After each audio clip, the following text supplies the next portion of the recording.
C'est quoi le compromis? Le compromis, c'est prendre ce qui est juste et puis lui ajouter un petit peu de ce qui est faux. Restez avec nous dans Jouissez de votre vie.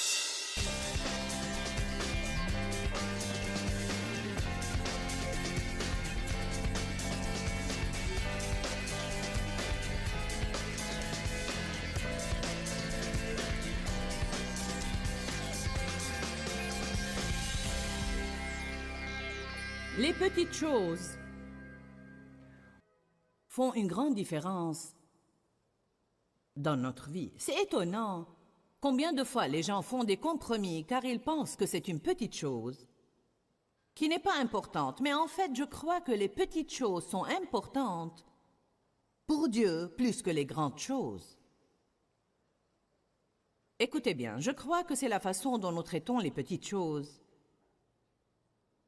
qui est vraiment en dit long sur notre caractère. C'est le caractère de Dieu qui nous incite à lui faire confiance et à compter sur lui parce que nous savons qu'il est honnête et nous savons qu'il est fidèle. Nous savons qu'il dit toujours la vérité et qu'il est toujours bon. Dieu veut que nous soyons fidèles. La Bible dit dans Matthieu 25, 21, « Si tu te montres fidèle en peu de choses, je t'en confierai de plus importantes. » J'ai été fidèle pendant 5 ans en des études bibliques faites chez moi avec 25 personnes qui se rassemblaient chez moi dans ma salle de séjour chaque semaine. 25 personnes pendant 5 ans. Et j'avais la vision de faire ce que je fais maintenant. La plupart de ces années, je n'ai reçu aucune aide financière pour mon ministère et nous avions de grands besoins financiers car j'avais démissionné de mon travail pour me préparer pour mon ministère. Ensuite, j'ai travaillé dans le ministère de quelqu'un d'autre pendant 5 années et j'étais fidèle dans ce ministère. Bien que j'ai vu un accroissement et j'enseignais à beaucoup plus de personnes et j'avais beaucoup d'opportunités, ce n'était pas la vision que j'avais ni ce que je voulais. Mais je ne peux pas vous dire combien de personnes ne voient pas leur vision s'accomplir, ne voient pas leurs rêves se réaliser, et cela parce qu'elles ne veulent pas faire attention aux petites choses, et elles ne veulent pas continuer à faire ce qui est juste. Dans les jours des débuts modestes, encore et encore et encore et encore et encore et encore et encore et encore et encore, et quand elles en ont marre de le faire et le refaire de nouveau. La plupart d'entre vous savent que ce sont les petites choses qui finissent par détruire les mariages et finissent par ruiner les relations. Parfois, les gens perdent leur travail à cause de choses banales comme ne pas arriver au... Eh bien, je ne suis que 3 minutes en retard 4 fois par semaine. Ce n'est pas grave, c'est une petite chose, c'est un problème que j'ai, c'est un point faible dans ma vie. Mais vous savez quoi? Les petites choses sont très importantes.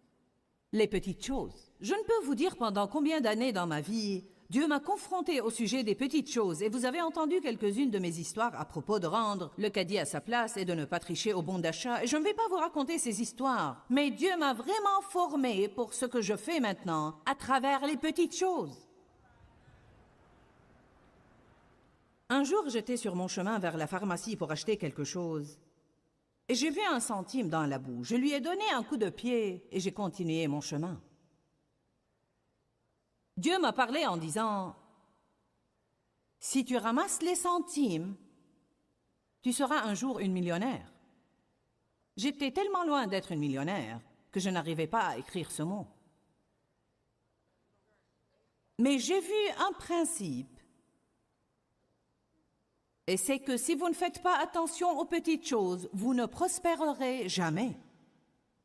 Certainement, notre ministère a des besoins financiers et la providence divine nous assure des millions et des millions et des millions de dollars tout au long de l'année pour prêcher l'Évangile dans tout le monde. Mais je peux regarder en arrière maintenant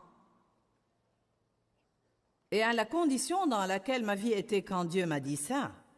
Dave et moi, nous ramassons les centimes jusqu'à ce jour-là. Nous creusons dans la boue pour les trouver et les laver. Je ne laisse pas un centime jeté par terre. Vous savez ce qui est drôle pour moi? Il est rare que vous trouviez des billets de 5 $.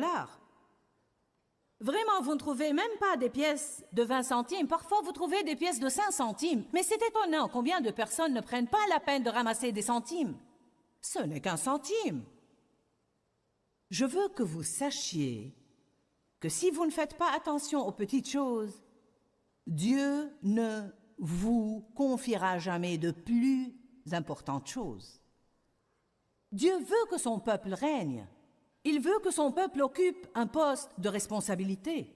Il ne veut pas qu'un incroyant soit votre patron dans votre travail et qu'il ait toute l'autorité pour maltraiter les croyants.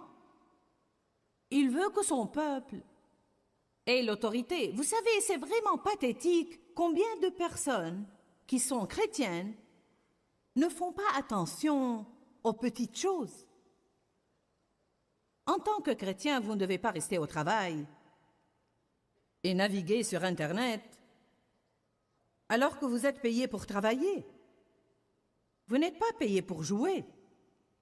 Mais si votre patron dit « pas de travail à vous donner, vous pouvez jouer sur Internet », alors faites-le.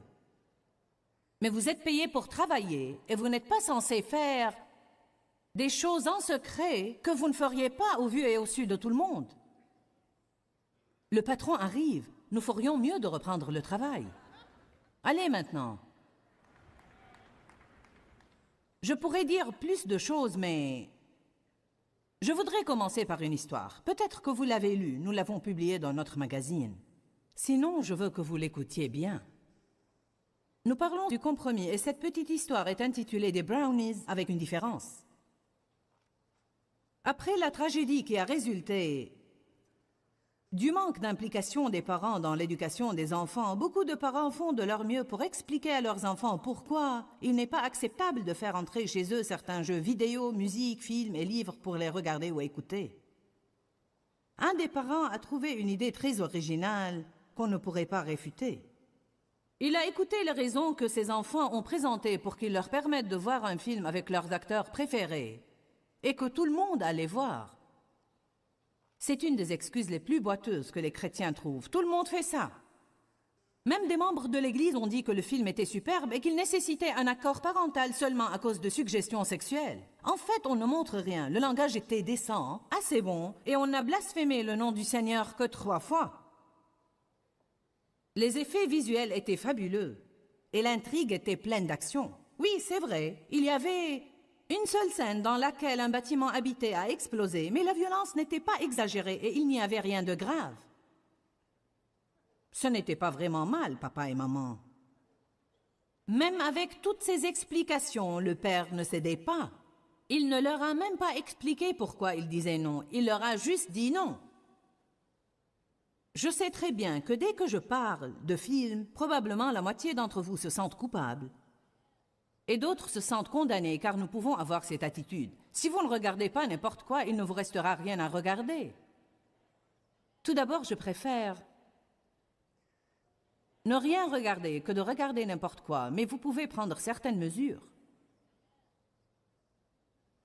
Il y a une petite machine appelée le gardien télé qui sous-titre les films et censure par un bip tous les langages grossiers.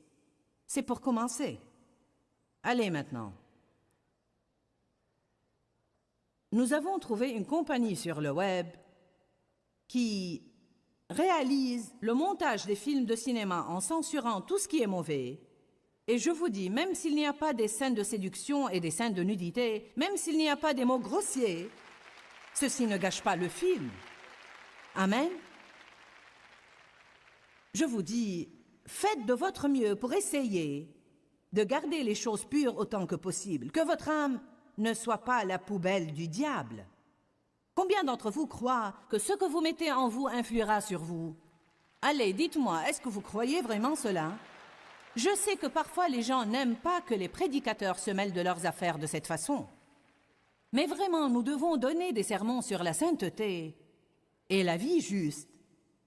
Et peut-être que si on avait délivré de tels sermons pendant les 20 ou les 30 dernières années, on aurait évité tout ce gâchis dans notre société aujourd'hui. Je ne peux pas me tenir là et craindre de vous dire certaines choses de peur que vous quittiez la salle ou que vous ne reveniez pas. La vérité est que si vous ne voulez pas entendre parler de la sainteté ou la justice, alors probablement que vous n'êtes pas prêt à entendre parler de Dieu. Alors vous pouvez être des pécheurs à plein temps jusqu'à ce que vous soyez prêts à vivre pour Dieu, parce qu'il n'aime pas le compromis, le mélange et la chrétienté édulcorée, ou que nous pensions que les autocollants et le pin Jésus peuvent nous mener au ciel. Que vous applaudissiez ou non, j'ai raison, amen.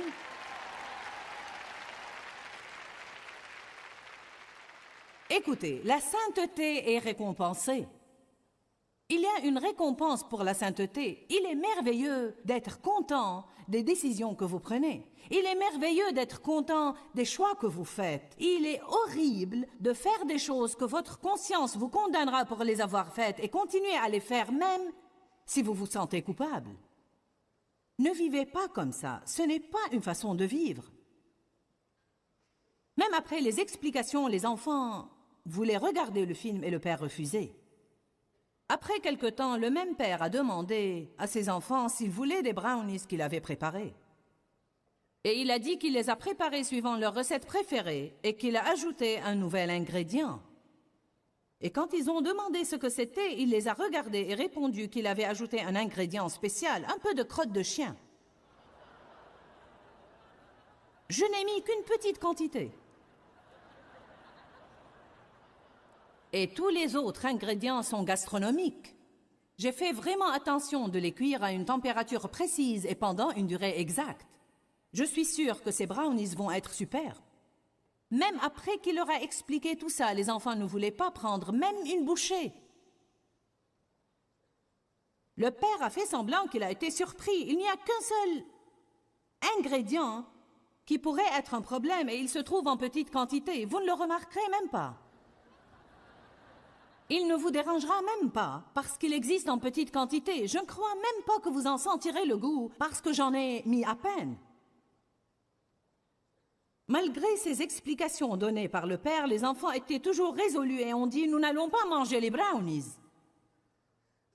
Alors il leur a expliqué que les films qu'ils voulaient regarder étaient tout comme les brownies. Le péché entre dans nos vies et nos pensées en nous faisant croire qu'un peu de mal ne nuira pas à nos vies. Avec les brownies, un tout petit ingrédient change tout en faisant d'une brownie délicieuse un produit inacceptable. Il a dit, même si les gens nous font croire qu'il est acceptable que les adultes et les jeunes adolescents regardent de tels films, la vérité est tout à fait le contraire. Et depuis, quand ces enfants voulaient faire quelque chose ou regarder quelque chose d'inacceptable, le père leur demandait s'ils voulaient avoir une fournée de ces brownies.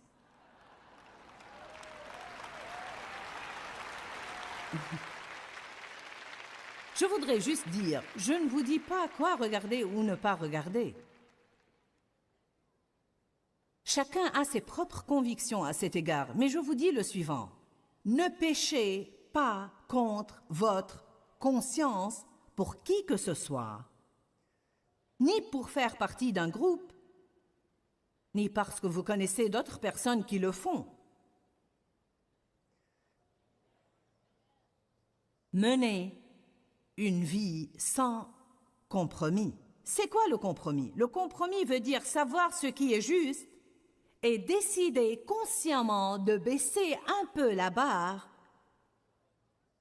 de ce que vous savez est juste. C'est quoi le compromis? Le compromis, c'est prendre ce qui est juste et puis lui ajouter un petit peu de ce qui est faux. Si j'avais un gallon d'eau ici et je lui ajoute une seule goutte de poison, dites-moi combien d'entre vous ne voudraient plus boire de cette eau. De plus, nous compromettons quand nous écoutons les commérages. Non seulement quand nous faisons des commérages, mais aussi quand nous acceptons d'écouter quelqu'un dévaloriser quelqu'un d'autre. Vous savez ce que je crois? Je crois qu'en tant que croyants, nous devons nous défendre les uns les autres. Nous devons entendre plus de « Vous savez quoi? Je ne crois pas ça à propos de Joyce.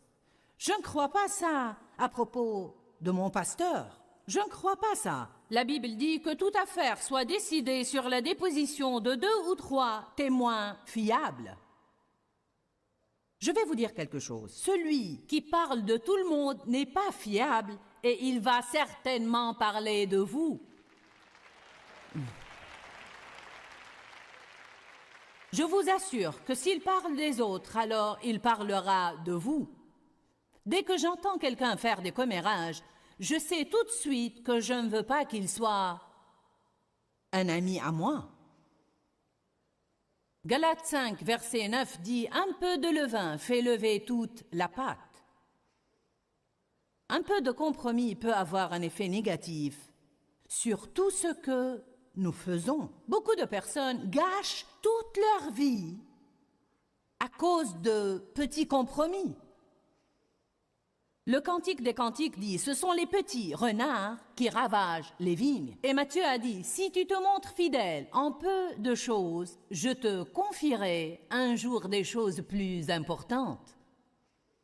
Le mot fidèle signifie être loyal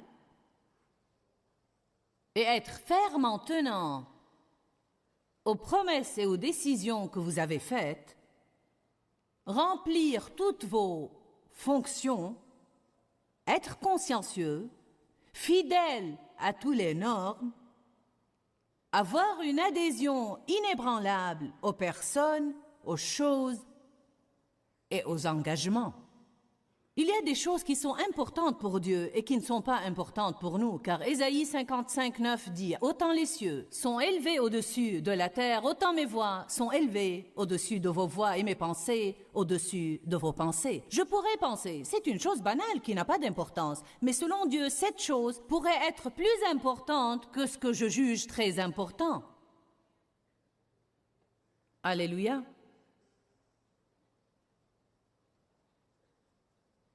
Dans Matthieu 16, Jésus a dit à ses disciples de se méfier du levain des pharisiens. Que leur disait-il? Je vous dis la vérité. Tous ces pharisiens vous donnent de faux enseignements. Si vous restez là à écouter passivement ce qu'ils disent, ceci polluera votre foi. Que veut faire le diable? Il veut nous neutraliser.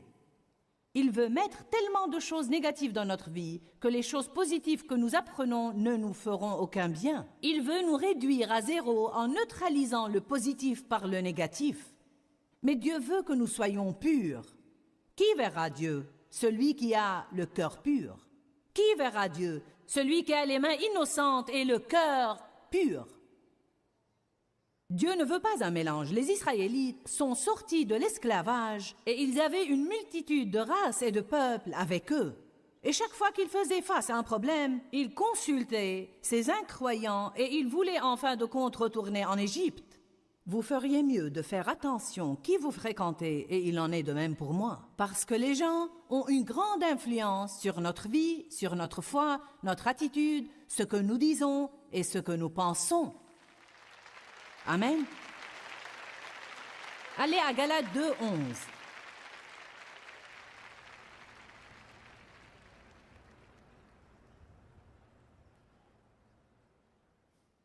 Peut-être qu'il n'y a aucune personne dans cette salle qui ne fait pas des compromis de temps en temps.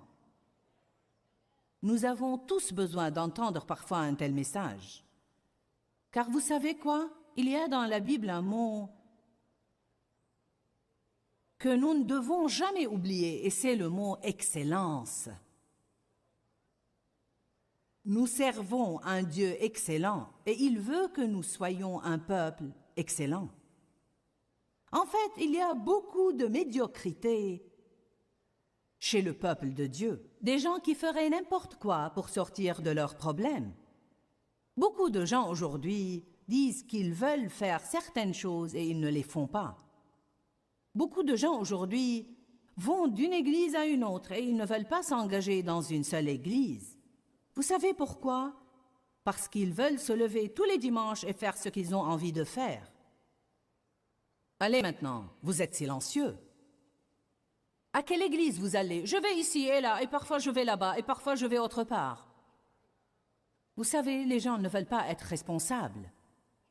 Ils ne veulent pas s'engager dans une église car ils ne veulent pas qu'on leur demande où ils étaient la semaine dernière. Allez, vous avez besoin de ça, que vous le vouliez ou non. Vous ne pouvez pas vivre des desserts. J'aime les choses dures. Vous savez quoi? Nous devons grandir. Les bénédictions de Dieu sont réservées aux personnes matures. Les personnes qui ne vivent pas selon la chair.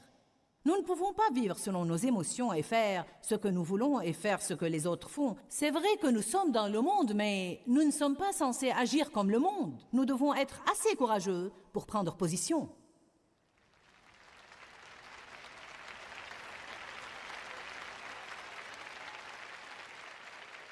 Galates 2:11.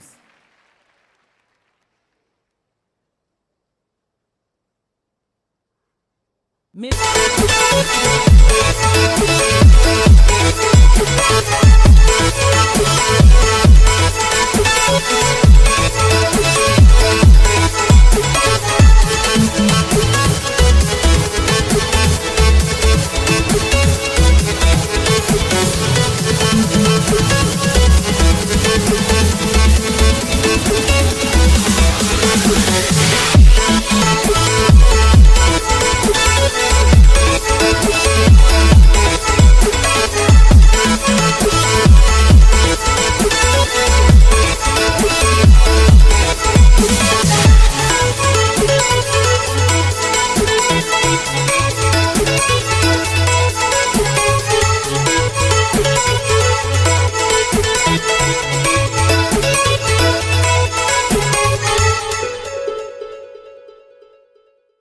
lorsque Pierre est venu à Antioche, c'est Paul qui parle. Je lui ai résisté en face et je me suis ouvertement opposé à sa conduite. Bon, Paul a confronté Pierre concernant sa conduite. Écoutez ce qui se passait. Parce qu'il était répréhensible et il s'était donné tort. En effet, avant l'arrivée de certaines personnes de l'entourage de Jacques, il prenait ses repas avec les païens, les non-juifs, mais après leur venue de Jérusalem, il s'est esquivé et il s'est tenu à l'écart de tous les païens et a arrêté de manger avec eux par crainte des circoncis. Comme lui, les autres chrétiens d'origine juive se sont mis eux aussi à cacher leurs véritables convictions, au point que Barnabé lui-même s'est laissé entraîner par leur hypocrisie, leur dissimulation et leur manque.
De sincérité.